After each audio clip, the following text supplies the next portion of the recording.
महान सिकंदर भारत आया। उसने एक फकीर के हाथ में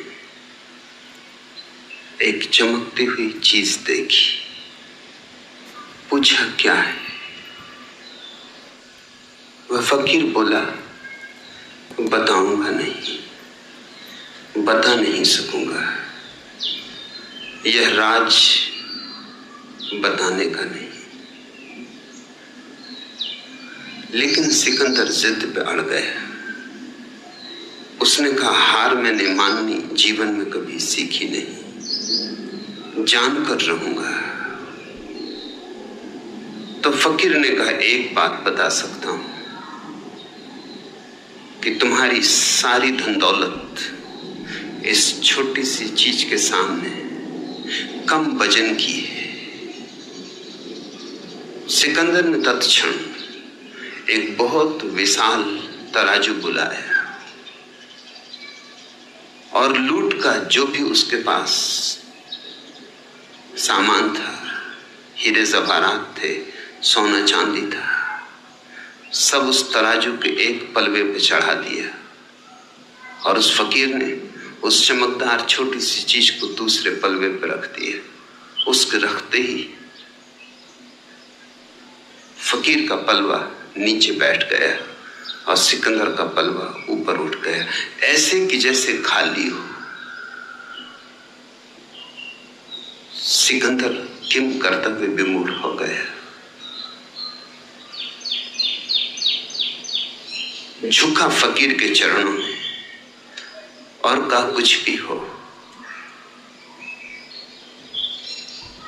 नतमस्तक हूं, लेकिन राज मुझे कहो। फकीर ने कहा, राज कहना बहुत मुश्किल है, कहा नहीं जा सकता, इसलिए नहीं कह रहा हूं। लेकिन तुम झुके हो, इसलिए एक बात और बता देता हूं। एक चुटकी धूल उठाई रास्ते से और उस चमकदार चीज पर डाल दी, और न मालूम क्या हुआ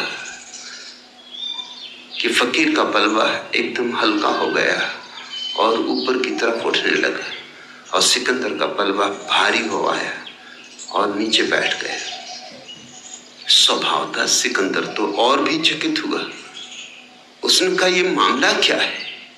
तुम पहेलियों को और पहेलियां बना रहे हो और उलझा रहे हो। सीधी सादी बात है, कहना हो कह दो, न कहना हो न कहो। उस फकीर ने कहा, अब कह सकता हूं। अब तुम जिज्ञासा से पूछ रहे हो, अब जोर जबरदस्ती नहीं। यह कोई खास चीज नहीं, मनुष्य की आंख है। धूल पड़ जाए 2 कौड़ी की, धूल हट जाए तो इससे बहुमूल्य और कुछ भी नहीं। सारी पृथ्वी का राज्य भी नहीं, सारी धन दौलत फीकी है। संबोधि का अर्थ होता है नरेंद्र, तुम्हारे भीतर की आंख। और कुछ ज्यादा कठिनाई की बात नहीं, थोड़ी सी धूल पड़ी है, सपनों की धूल। धूल भी सच नहीं, विचारों की धूल, कल्पनाओं की धूल, कामनाओं की धूल। धूल भी कुछ वास्तविक नहीं, धुआं धुआं है, मगर उस धुएं ने तुम्हारी भीतर की आंख को छिपा लिया। जैसे बादल आ जाएं और सूरज छिप जाए, बादल छट जाएं और सूरज प्रकट हो जाए। बस इतना ही अर्थ है संबोधि का। बादल छट जाएं और सूरज प्रकट हो जाए। तुम सूरज हो, बुद्धत्व तुम्हारा स्वभाव है, मगर खूब तुमने बादल अपने चारों तरफ सजा लिए। न मालूम कैसी कैसी कल्पनाओं के बादल, न मालूम कैसी कैसी कामनाओं के बादल, जिनका कोई मूल्य नहीं, जो कभी पूरे हुए नहीं, जो कभी पूरे होंगे नहीं। मगर तुम उस सब से घिरे हो जो नहीं है और नहीं होगा, और उससे चूक रहे हो जो है और जो सदा है और सदा रहेगा। संबोधि का अर्थ होता है जो है उसमें जीना, जो है उसे देखना, जो है उससे जुड़ जाना। जो नहीं है उस पे पकड़ छोड़ देना।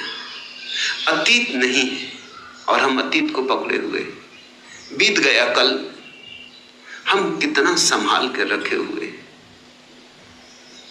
जैसे हीरे जवाहरातों को कोई संभाले।